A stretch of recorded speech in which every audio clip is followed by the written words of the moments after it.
निशुल्क चिकित्सा एवं ऑपरेशन शिविर गोमाबाई नेत्रालय मंदिर श्री धनुक माता ट्रस्ट के द्वारा निशुल्क चिकित्सा कैंप का आयोजन हुआ। धनो माता ट्रस्ट अध्यक्ष सत्येंद्र सिंह जी पूर्व, डिप्टी साहब एवं सत्यनारायण तोदी समाज सेवक रमेश शर्मा पप्पू, भंवर शर्मा मातेश्वरी टेंट समस्त ट्रस्ट पदाधिकारी एवं ग्रामीण जन गोमाबाई हॉस्पिटल के मैनेजमेंट मुकेश जी मेहता एवं डॉक्टर टीम एवं स्टाफ ने सभी नेत्र के मरीजों का चेकअप किया एवं निशुल्क चश्मा वितरण किया।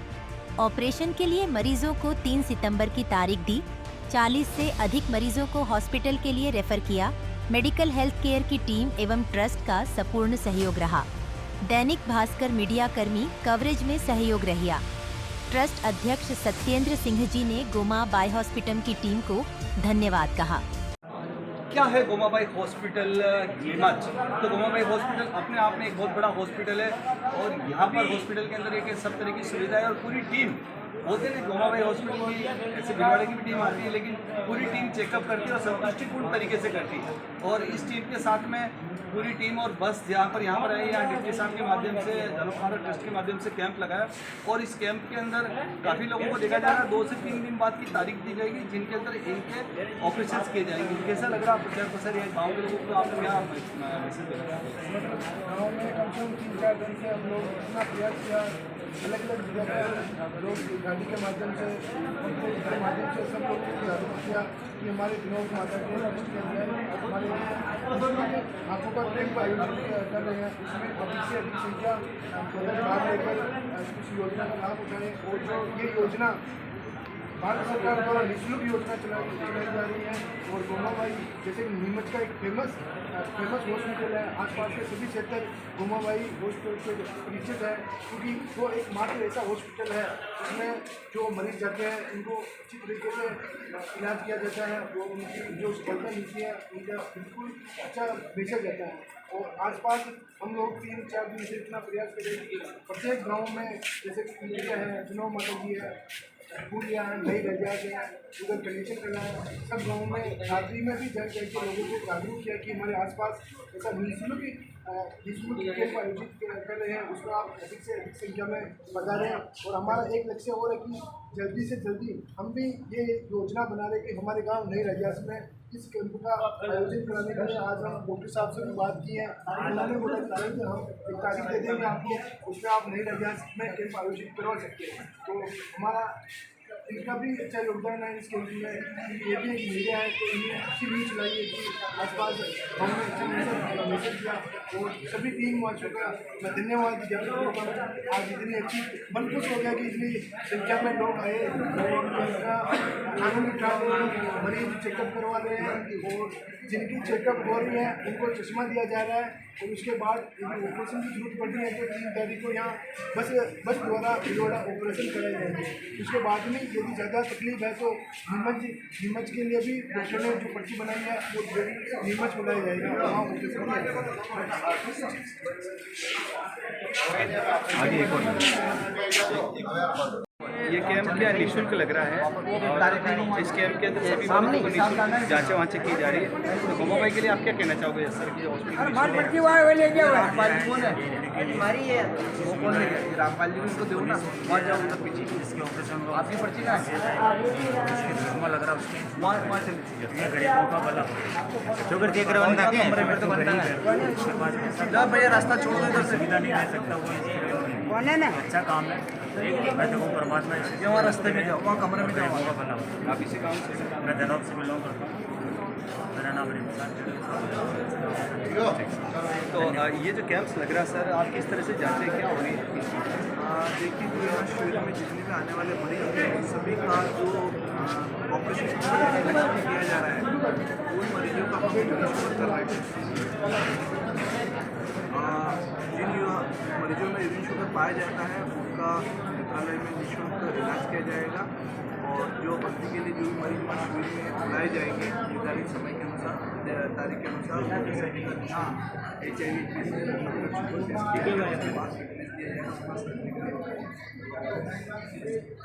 गोमाबाई हॉस्पिटल का जो कैंप लग रहा है निशुल्क कैंप, उसके बारे में क्या कहना चाहते हैं? आपको पर्चा दे तो दिया मैंने, वो आखिरी टेबल पे जाओ। नहीं अगली बात तो नहीं लिखी मैंने। हाँ तो लिख दिया ना, ये लिख दिया ना।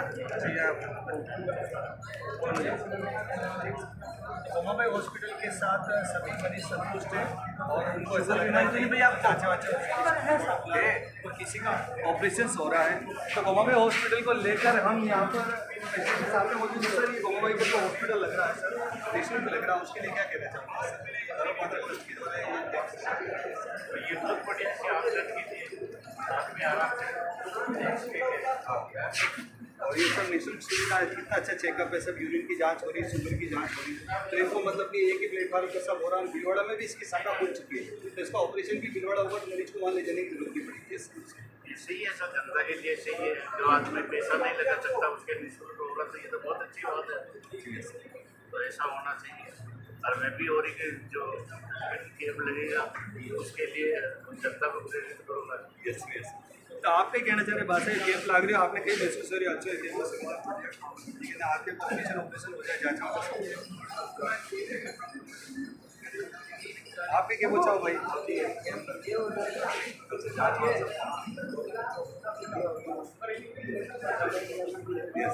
ये जो कैंप के रिगार्डिंग कैंप अच्छा है और यहाँ घर बैठे सुविधा मिल रही है, डॉक्टर साहब भी अच्छे हैं, अच्छी व्यवस्था हो रही है, कुछ रिजल्ट भी है। अब क्या भीलवाड़ा के अंदर जैसे हॉस्पिटल खुल चुका है, इनकी ब्रांच में भीलवाड़ा नहीं ऑपरेशन होने लग जाएगी इनकी ब्रांच तो हमारे लिए और सुविधा रहेगी, फिर पास में रह जाएगा तो वहाँ नीमच जाने का वो नहीं रहेगा। आप कौन से नाम से सर? मैं सर आसिन से। आसिन से इतनी दूर चला जी जी सर। चलिए ये सर आप क्या कहना चाहोगे बाबू जी? मैं भी आसिन से। आप आसिन से कैसा लग रहा है आपको? आने के बहुत अच्छा लग रहा है। चलो आप आपकी क्या तकलीफ है? नजर में आप कैसे लग रहा है कैंसर या पूरी तरह से जांच वांच सब कंप्लीट हो? आप क्या कहना चाहोगे? इतना अच्छा कैंप लग रहा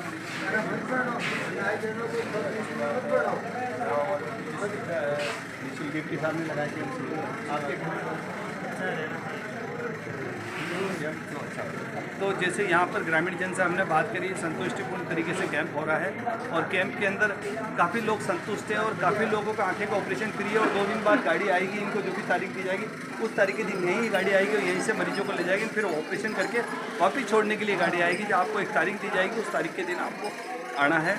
और 24 न्यूज़ चैनल से रवि कुमार व्यास और यहाँ पर जो रिपोर्टर से जो कैमरामैन है सर शुभ नाम राजेश शर्मा जी हमारे साथ में है, जो कैमरामैन है वीडियो जर्नलिस्ट और इनका भी काफ़ी कुछ मीडिया से लगाव है और काफ़ी संपर्क भी है।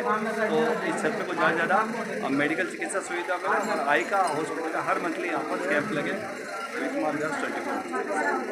गाँव के लोगों को आपने क्या गाँव में कम से कम 3-4 दिन से हम लोग इतना प्रयास किया, अलग अलग जगह पर लोग गाड़ी के माध्यम से सब लोग जागरूक किया कि हमारे विनोद माता के ट्रस्ट के अंदर हमारे आँखों का कैंप आयोजित कर रहे हैं। इसमें अधिक से अधिक संख्या भाग लेकर इस योजना का लाभ उठाएं और जो ये योजना भारत सरकार द्वारा निःशुल्क योजना चलाई। खबर बुलंदशहर से है, जब 15 दिन से लापता युवक साबिर की हत्या के बाद 100 को नहर में बहाया। हत्या की आशंका को लेकर ग्रामीण पहुंचे थे देर रात कोतवाली। पुलिस ने शक की बुनियाद पर 2 युवकों को हिरासत में लिया तो खुला राज। साबिर गौतम बुद्ध नहर का गांव मेहंदीपुर बागड़ का रहने वाला था। वही सिकंदराबाद के मोहल्ला कायस्थवाड़ा में रहकर करता था नौकरी। बता दें पुलिस जागीरपुर थाना क्षेत्र के कपना नगर में 100 की तलाश जुटी। सिकंदराबाद कोतवाली क्षेत्र की मोहल्ला कायस्थ बड़ा का है पूरा मामला। जिला ब्यूरो चीफ फारूक खान की खास रिपोर्ट। मेरा नाम जाहिद है जी, गांव मेहंदीपुर के रहने वाले हैं हम। तो आप यहाँ कोतवाली में आए हो, किस लिए आए हो, क्या है पूरा कोतवाली में आए कम से कम 200-250 लोग गांव मेहंदीपुर के। हमारे भाई को कोकुड़ के कुछ लोगों ने मार दिया, उसका कत्ल कर दिया। पुलिस उनको अरेस्ट करके लाई है। कोतवाल साहब ने हमको आश्वासन दिया है कि 20 मिनट का इंतजार कीजिए, हम सारी बात को ओपन कर देते हैं। अच्छा। लेकिन हमको 2-2.5 घंटे हो गए, अभी तक कोतवाल साहब हमको ये नहीं बता पाए हैं कि डेड बॉडी कहाँ है उनकी और किस किसने मारा। लेकिन मुलजिमों ने इकरार जुल्म कबूल कर लिया है कि हमने उसको कत्ल कर दिया है। कोई विवाद था? कोई विवाद नहीं था, वो काम करता था यहाँ सेटों का सिकंदराबाद में। कब से लापता था? 17 तारीख से लापता था। तो यहाँ पुलिस में एप्लीकेशन दी थी आपने? एप्लीकेशन दिया है, तहरीर दे रखी है कोतवाल साहब को हमने, और ट्रेस भी करवाया है उसको। मोबाइल को ककोड़ और झाझर के बीच में उसकी लोकेशन पता लगी है, उसी के हिसाब से जिस पर सकता हमको ककोड़ वालों पर, उनको ही हमने पुलिस वालों को बताया। पुलिस वाले उनको लाए उठा के, और उन्होंने कबूल किया है कि हमने उसको कत्ल कर दिया है। ग्राम पंचायत गढ़वालों का खेड़ा में राजकीय उच्च माध्यमिक विद्यालय गढ़वालों का खेड़ा में जिला स्तरीय टूर्नामेंट रग्बी फुटबॉल मैच आयोजन होने जा रहे। दिनांक 23 सितंबर 2024 को नव जागृति मंच टीम सत्यनारायण चौधरी की तरफ से खिलाड़ियों को किट और शूज वितरण किए थे। खिलाड़ियों का मनोबल बढ़ाया, खेल मैदान के बारे में जानकारी दी। सभी मौजूद थे पंचायत समिति सदस्य प्रतिनिधि शिवराज जाट, शिवराज गुर्जर, राम स्वरूप जाट, चेनुराव परडोदास से महावीर जाट, प्रियांशु चौधरी मौजूद है। मधुमरम Hind 24 news reporter Mahavir Gurjar, cameraman Hemraj Meghwanshi.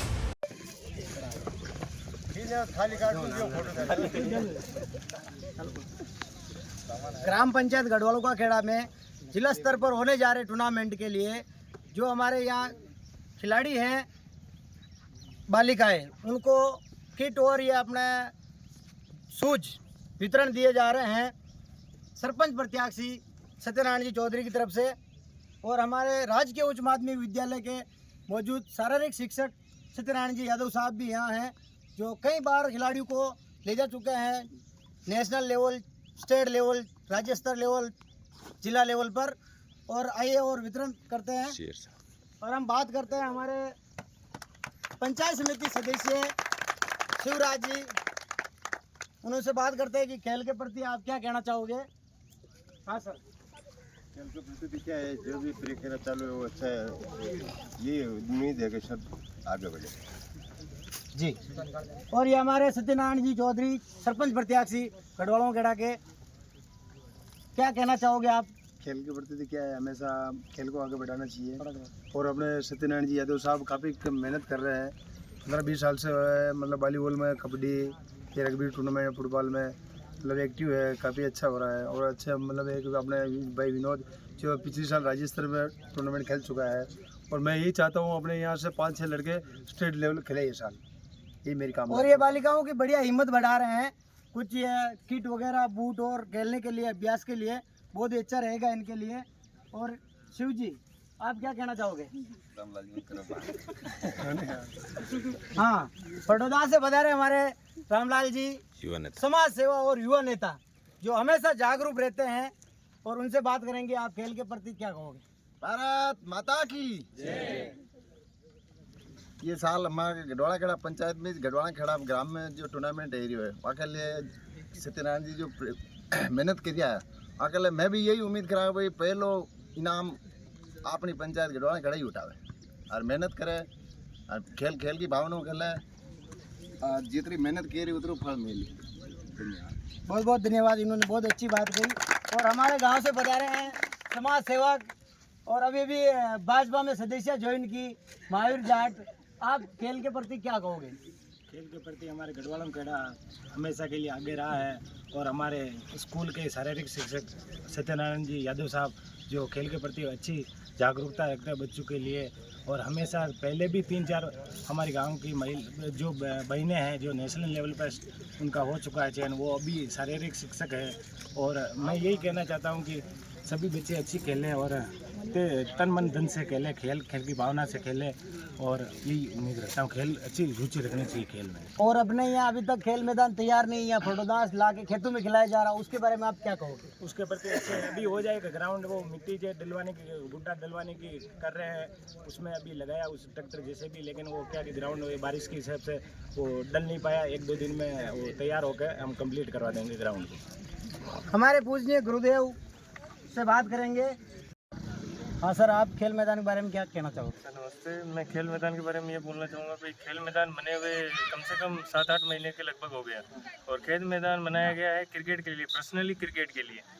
तो उसको क्रिकेट के मैदान के मतलब क्रिकेट के खेलने के द्वारा बनाया गया है। तो उसमें क्या मानसून सीजन में वहाँ खेला नहीं जाता कोई भी गेम वगैरह, तभी अगर पीटी सर ने यहाँ पर टूर्नामेंट लेने का आयोजन किया कि भाई हम यहाँ टूर्नामेंट वगैरह ले रहे हैं, तो बाद में वो सरपंच साहब को हमने ये चीज़ बताई, तो सरपंच साहब ने बोला कि हम यहाँ पर मिट्टी डलवाएंगे, सब कंप्लीट करवाएंगे। तो ये सरपंच साहब ने 15 अगस्त के बाद में कुछ दिनों तक कोई ध्यान नहीं दिया उस चीज़ पे, तो उस चीज़ को फिर ज़्यादा लंबा टाइम हो गया, मतलब 20-25 दिन हो गए। उसके बाद क्या बारिश बहुत ज़्यादा तेज़ पड़ गई, तो उसके कारण जो ग्राउंड है उसमें ग्राउंड में कोई जगह जगह पानी भरना चालू हो गया।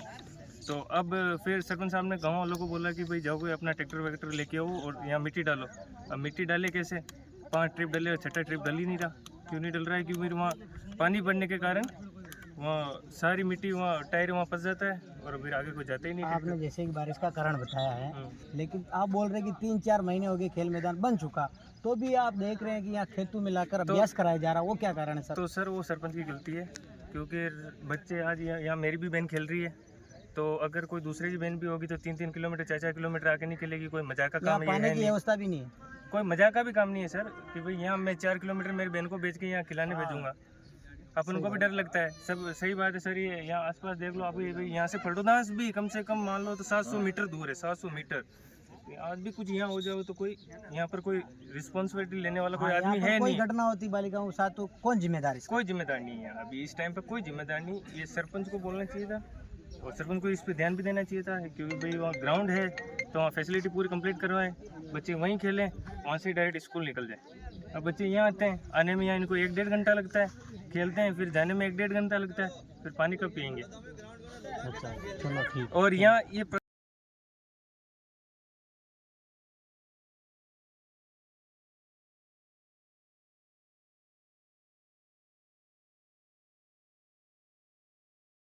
ग्राम पंचायत गढ़वालों का खेड़ा में खेल मैदान होते हुए भी वहाँ अभी तक कुछ गड्ढे वड्ढे हो रहे हैं, तैयारी है नहीं अभी तक। तो उसको लेकर हम मायूर जाट से बात करेंगे कि 3 किलोमीटर आकर फटोदास के खेतों में बच्चों को अभ्यास क्यों कराया जा रहा है, आप बताइए। 3 किलोमीटर हमारे गढ़वालों खेड़ा के जो सरपंच प्रत्याशी भाई हेमराज जी जाट साहब है, उन्होंने 15 अगस्त को जिम्मेदारी ली थी भाई ग्राउंड की, मैं ग्राउंड कंप्लीट करवा दूँगा।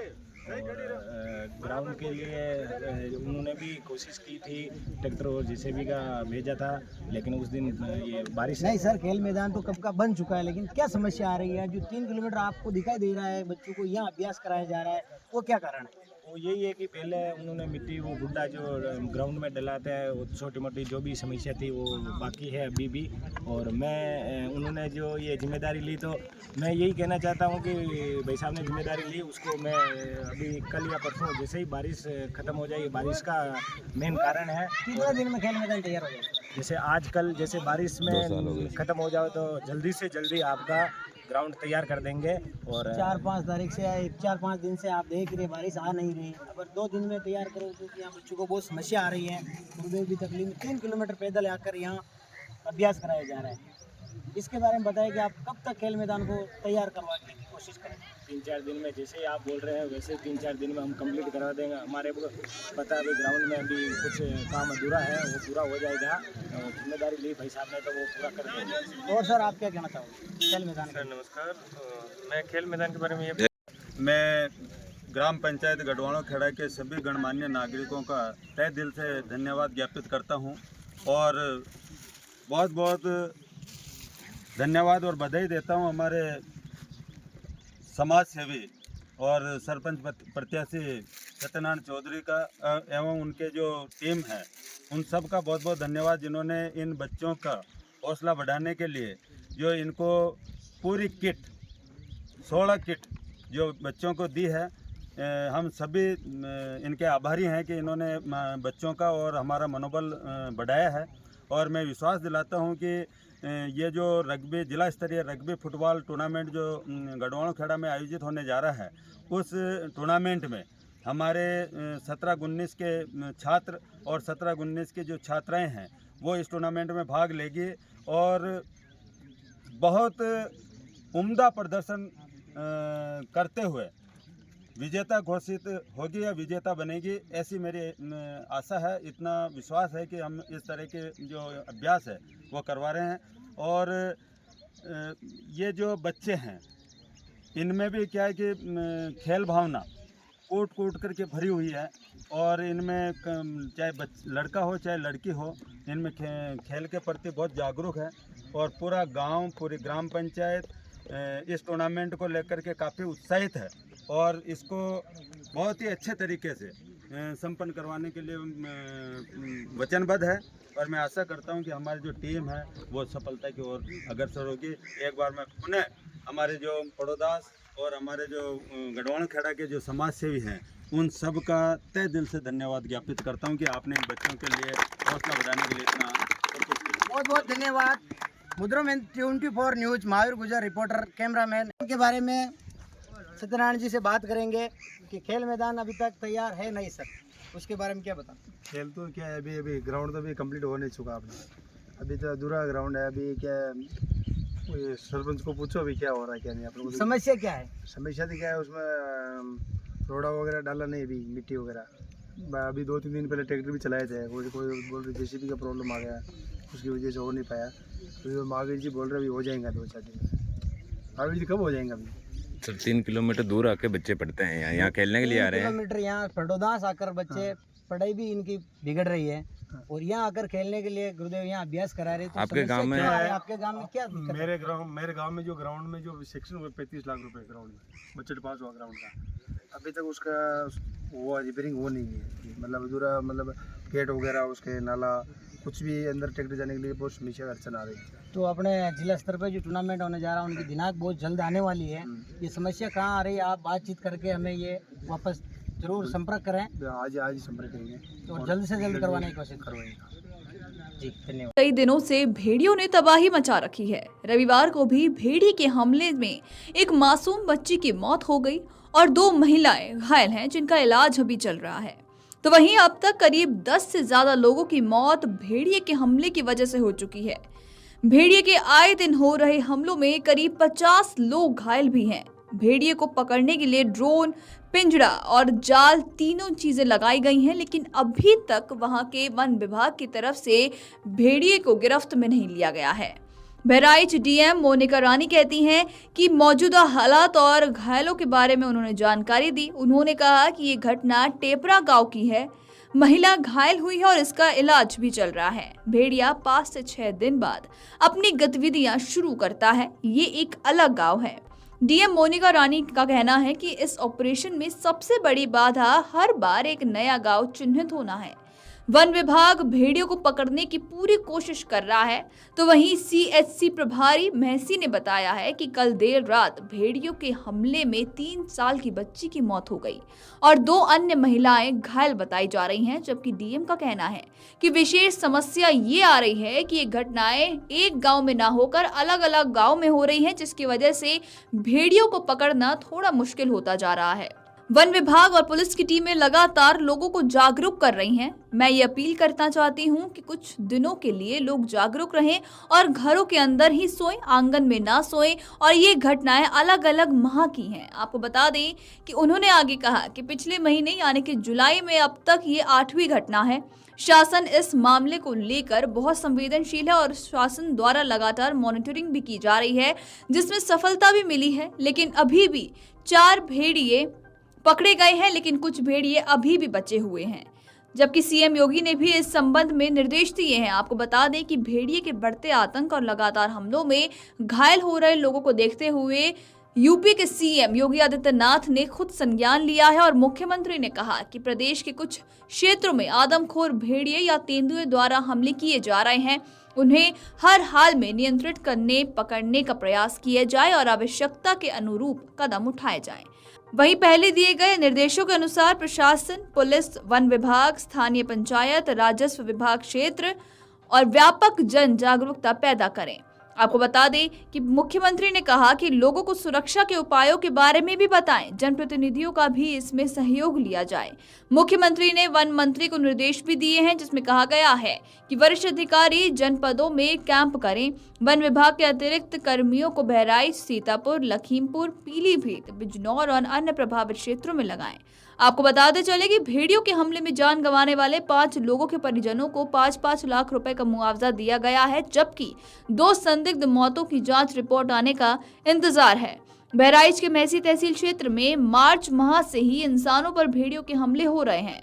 बरसात के मौसम में यानी कि 17 जुलाई से हमले बढ़ गए हैं और हमलों में 6 बच्चों सहित 7 लोगों की मौत हो चुकी है। आपको बता दें कि इस मामले के सामने आने के बाद अब लगातार भेड़ियों को लेकर सर्च ऑपरेशन चलाया जा रहा है। खबर बुलंदशहर से। सिकंदराबाद में ओवरब्रिज से गिरा तेज रफ्तार लॉरी ट्रक। ओवरब्रिज के किनारे बाउंड्री वॉल न होने के कारण हुआ हादसा। बता दें हादसे में ट्रक के हुए टुकड़े, चालक परिचालक हुए गंभीर घायल। प्राथमिक उपचार के बाद हायर मेडिकल सेंटर रेफर किया गया। बता दें सिकंदराबाद कोतवाली क्षेत्र के गांव बिलसुरी के ओवरब्रिज का है पूरा मामला। बड़ी और अहम खबर आपको बुलंदशहर से बता रहे, जहां पर सिकंदराबाद में ओवरब्रिज से गिरा तेज रफ्तार लॉरी ट्रक। ओवरब्रिज के किनारे बाउंड्री वॉल न होने के कारण हुआ हादसा। हादसे में ट्रक के हुए टुकड़े। केदारनाथ में आसमान से हेलीकॉप्टर जमीन पर गिरकर चकनाचूर हो गया है, जिसका वीडियो भी सोशल मीडिया पर खूब जमकर वायरल हो रहा है। अब इस पूरे मामले पर एसडीआरएफ का बयान सामने आया है और उन्होंने क्या कुछ कहा है आइए आपको बताते हैं। सबसे पहले आपको बताते हैं कि ये पूरा मामला क्या है। दरअसल केदारनाथ में एक हेलीकॉप्टर रेस्क्यू ऑपरेशन के दौरान गिर गया। यहाँ पूर्व में एक हेलीकॉप्टर खराब हो गया था और बाद में इसे MI-17 हेलीकॉप्टर से लिफ्ट किया जा रहा था। इसी दौरान यह हेलीकॉप्टर नीचे गिर गया और यह हादसा हुआ। हादसे में किसी के नुकसान होने की खबर नहीं है। MI-17 हेलीकॉप्टर से फिसल गया और मंदाकिनी नदी के पास दुर्घटनाग्रस्त हो गया। यह हेलीकॉप्टर किसी आबादी वाले इलाके में नहीं गिरा, नहीं तो और भी बड़ा हादसा हो सकता था। बताया जाता है कि अचानक से वायर टूटने से यह हादसा हुआ है। घटनास्थल पर एसडीआरएफ के जवान पहुंचे और सर्च ऑपरेशन जारी कर दिया। वहीं जब ये घटना हुई उसके बाद में एसडीआरएफ ने बताया कि एसडीआरएफ बचाव दल को पुलिस चौकी लिंचोली के माध्यम से सूचना मिली कि एक निजी कंपनी का खराब हेलीकॉप्टर किसी केदारनाथ हेलीपॉड से दूसरे हेलीकॉप्टर द्वारा गोचर हेलीपैड तक ले जाया जा रहा था। थारू कैंप के पास लिंचोली में नदी में गिर गया। एसडीआरएफ की टीम मौके पर पहुंची और राहत काम जारी कर दिया। इस घटना में किसी प्रकार की जानमाल की खबर नहीं निकल कर आई। एसडीआरएफ की टीम द्वारा खोजबीन भी की गई, लेकिन ऐसी कोई बड़ी खबर निकलकर सामने नहीं आई। आपको बता दें कि गौरीकुंड से केदारनाथ मार्ग पर बारिश के कारण हुए भूस्खलन के कारण हजारों लोग फंस गए थे, जिसके बाद प्रशासन को निजी हेलीकॉप्टरों के अलावा वायुसेना की चिनूक और MI-17 हेलीकॉप्टरों की मदद से बड़े पैमाने पर बचाव अभियान शुरू करना पड़ा था। वायुसेना ने कहा कि मामले की जांच के आदेश दिए गए। उन्होंने सोशल मीडिया मंच पर लिखा, उत्तराखंड में क्षतिग्रस्त केस्टल सिविल हेलीकॉप्टर को ले जाते समय भारतीय वायुसेना की MI-17V5 को उड़ान संबंधी सुरक्षा कारणों से भार को नीचे गिराना पड़ा। आपको बता दें कि मई 2024 को इस हेलीकॉप्टर की इमरजेंसी लैंडिंग कराई गई थी। यात्री सिरसी हेलीपैड से केदारनाथ धाम दर्शन के लिए जा रहे थे। इसी दौरान हेलीकॉप्टर में तकनीकी खराबी आ गई थी। इसके बाद इमरजेंसी लैंडिंग हुई। इस घटना में सभी यात्रियों को सुरक्षित निकाला गया था। अब इस पूरे मामले पर आपको बता रहे थे कि एसडीआरएफ ने क्या कुछ कहा और कैसे ये दुर्घटना हुई, इस बारे में आपको बताया। खबर बुलंदशहर से, जहां सातिर गौवंशों ने अरनिया व खुर्ज पुलिस की जबरदस्त मुठभेड़, 3 गौवंश घायल। बता दें अरनिया में पुलिस की गोली लगने से गौवंश अकरम व अफजाल हुए घायल। बता दें कि मुठभेड़ के दौरान फरार हुए तीसरे गौकस सुल्फिकार को खुर्जा में लगी पुलिस की गोली। वहीं अरनिया में बाइक पर सवार होकर किसी वारदात को अंजाम देने पहुंचे थे तीनों सातिर। बता दें अरनिया पुलिस ने मुठभेड़ के दौरान पुलिस को चकमा देकर भाग निकला था जुल्फिकार। वहीं सेट कब सूचना फ्लैक्स होने के बाद खुर्जा पुलिस ने तीसरा गौकस भी किया गिरफ्तार। आरोपियों के कब्जे से तमंचे, जिंदा कारतूस व एक मोटरसाइकिल बरामद। बता दें अरनिया में मंसूरपुर के निकट आम के बाग व खुर्जा में गांव उस्मानपुर के पास हुई मुठभेड़। ये थाना अरनिया की पुलिस एसएसपी बुलंदशहर महोदय के निर्देश पर अपराध और अपराधियों पर नियंत्रण के क्रम में देर रात में चेकिंग कर रही थी। चेकिंग के दौरान ग्राम नायसर के पास इनको एक मोटरसाइकिल पर 3 संदिग्ध लोग आते हुए दिखाई पड़े, जिसको पुलिस ने रोकने का प्रयास किया तो वो तीनों व्यक्ति मोटरसाइकिल लेकर रजवाहा बम्बा पुलिया की तरफ भागे और वहाँ से फिर वो आम की बाग की तरफ मुड़ गए। इसी दौरान पुलिस ने उनको घेर लिया और अपने को घिरता देखकर उन्होंने पुलिस पर फायरिंग कर दी। उस फायरिंग पर पुलिस ने भी अपने आत्मरक्षार्थ क्रॉस फायरिंग की, जिसमें बाद में जब सर्चिंग की गई तो 2 बदमाश मिले जो घायल अवस्था में थे और एक व्यक्ति उसमें से भाग गया था। पूछताछ पे उन्होंने बताया कि उन्होंने जो रनिया थाना में काउंसलर एक्ट में मुकदमा लिखा गया था वो कार्य उन्होंने किया था और इसके अतिरिक्त उन पर विभिन्न अभियोग दर्ज हैं। इधर मुठभेड़ की सूचना चूंकि जरिए वायरलेस प्रसारित कर दी गई थी तो थाना खुर्जा नगर की पुलिस चेकिंग कर रही थी और ग्राम उस्मानपुर के पास पुलिया के पास एक व्यक्ति उन्हें पैदल जब दिखाई पड़ा था तो खुर्जा नगर की पुलिस ने उसको रोकने का प्रयास किया और जिस पर उसने रोकते ही पुलिस पर फायरिंग कर दी। आत्मरक्षा की गई फायरिंग में यह व्यक्ति भी घायल हुआ है और ये तीनों व्यक्ति जो मुठभेड़ में घायल हुए दोनों थानों की पुलिस के द्वारा ये अलीगढ़ के रहने वाले हैं और इन पे विभिन्न काउंसलर एक्ट, चोरी, आर्म्स एक्ट आदि के अभियोग दर्ज हैं। इसमें अन्य विधिक कार्रवाई की जा रही है। खबर बुलंदशहर से है, जहां 2 दिन पूर्व हुए कुलदीप हत्याकांड में चौंकाने वाला खुलासा। बता दें कुलदीप की खुद की पत्नी ने प्रेमी के साथ किया था पति का बेरहमी से कत्ल। पुलिस ने आरोपी पत्नी और उसका प्रेमी किए गिरफ्तार। आरोपी से नाइफ कटर बरामद। खेत पर जाते वक्त की गई थी किसान कुलदीप की हत्या। अवैध संबंधों में बाधक बनने पर हुई घटना। खानपुर थाना क्षेत्र के गांव शेखपुर में की गई थी कुलदीप की हत्या। किस तरह की हत्या की गई और कौन-कौन लोग इसमें इन्वॉल्व थे? थाना खानपुर में मुकदमा प्राप्त संख्या 241/24 धारा 103(1) BNS में कुलदीप नामक व्यक्ति की धारदार हथियार से हत्या करने के संबंध में अज्ञात में मुकदमा पंजीकृत किया गया है। थाना पुलिस द्वारा घटना का अनावरण किया गया है, जिसमें 2 अभियुक्त गिरफ्तार किए गए हैं। एक अभियुक्ता जो मृतक की पत्नी है रजनी, उसी गांव की निवासी है और दूसरा व्यक्ति सचिन निवासी सुनाई थाना अनूप शहर जनपद बुलंदशहर का रहने वाला है। इसमें जो मृतक है वो शयाना में पल्लेदारी का काम करता था अपनी फैमिली के साथ। उसी दौरान इसकी पत्नी जो है सचिन के संपर्क में आई और इसके पश्चात दोनों जो है शादी करना चाहते थे और शादी करने के क्रम में इन्होंने जो है कुलदीप की हत्या करने की योजना बनाई। अभियुक्त के पास से एक नाइफ कटर, एक लोहे का पाइप और एक बिना नंबर की मोटरसाइकिल जो घटना में प्रयुक्त थी और एक मोबाइल बरामद किया गया है। दोनों को चालान कर न्यायालय भेजा जा रहा है। गिरफ्तार करने वाली टीम में प्रभारी निरीक्षक खानपुर और स्वाट टीम शामिल है। राहुल गांधी आजकल जिस तरीके से लोगों से मिल रहे हैं उसकी खूब चर्चा होती है और तस्वीरें भी खूब वायरल होती हैं। इस रिपोर्ट में भी आपको राहुल गांधी की 2 बातें बताएंगे जिसमें वो लोगों से किस तरीके से जुड़ते हैं, इसकी बानगी देखने को मिली। सबसे पहले बात होगी उत्तर प्रदेश की। राहुल गांधी यूपी से अपना एक अलग ही जुड़ाव दिखाने की कोशिश करते हैं। तभी आज सुल्तानपुर के मोची रामचेत को जूता चप्पल बनाने की सामग्री राहुल गांधी ने भेजी है और कहा है कि आप इससे अपना व्यापार शुरू कीजिए। आपको बता दें कि कांग्रेस की तरफ से सोमवार को रामचेत की दुकान पर सामग्री लेकर पहुंचे लोगों ने उन्हें बताया कि ये चीजें राहुल गांधी ने भिजवाई है। इस सामान से वो अपना बिजनेस शुरू कर सकते हैं। व्यापार शुरू करने में कोई दिक्कत ना आए इसके लिए राहुल गांधी ने कच्चे माल के साथ ही छोटी छोटी मशीनें भी भिजवाई हैं। सामान की कीमत करीब 1 लाख रुपए बताई जा रही है। इसमें चमड़ा, लेदर पेस्ट, धागा, सुई और शोल के साथ साथ कई अन्य चीजें भी हैं। जैसे ही आसपास के लोगों को इस मामले की जानकारी हुई रामचेत की दुकान पर तो लोगों की भीड़ लग गई। बीते दिनों एक मुकदमे के सिलसिले में राहुल गांधी सुल्तानपुर आए थे और तभी वो रामचेत की दुकान पर गए थे और एक जूता भी सिला था। तब से रामचेत चर्चा में आ गए। राहुल गांधी ने कई बार उनका जिक्र अपने भाषणों में किया। मुलाकात के बाद राहुल ने रामचेत को एक जूता सिलने की मशीन भी भेजी थी। वहीं रामचेत ने भी जूते बनाकर राहुल गांधी को भेजा था, जिसे पहनकर राहुल गांधी ने वीडियो सोशल मीडिया पर अपलोड किया था। इस दौरान उन्होंने रामचेत के काम की खूब तारीफ की थी।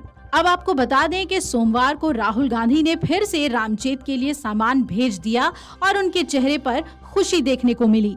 राहुल गांधी ने जिस जूते को सिला था उसकी कीमत लाखों में लगी थी। लेकिन रामचेत ने तब उसे बेचने से मना कर दिया था। कहा था कि इसे नहीं बेचेंगे।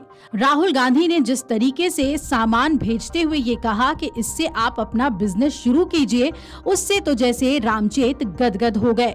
आपको याद होगा कि रामचेत का जिक्र करते हुए राहुल गांधी ने कहा था कि उनके पास एक ऐसा हुनर है जो बहुत कम लोगों के पास होता है। अब ये तो बात हुई राहुल गांधी के उत्तर प्रदेश के प्रति अपने प्यार की।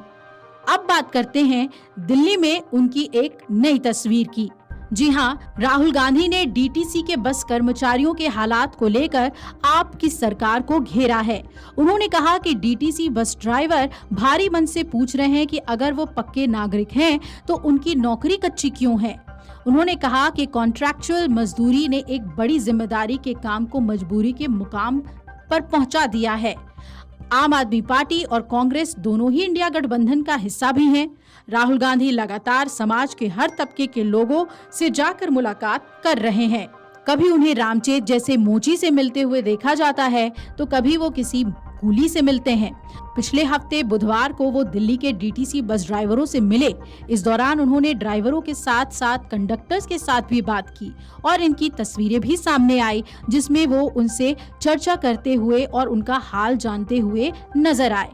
राहुल ने डीटीसी बस का सफर भी किया और कंडक्टर्स से उनकी परेशानियों को जाना। एक बार फिर से राहुल गांधी की ये तस्वीरें खूब वायरल हो रही हैं और उनके राजनीतिक जीवन में भी इसका फायदा उन्हें काफी मिलता हुआ नजर आ रहा है।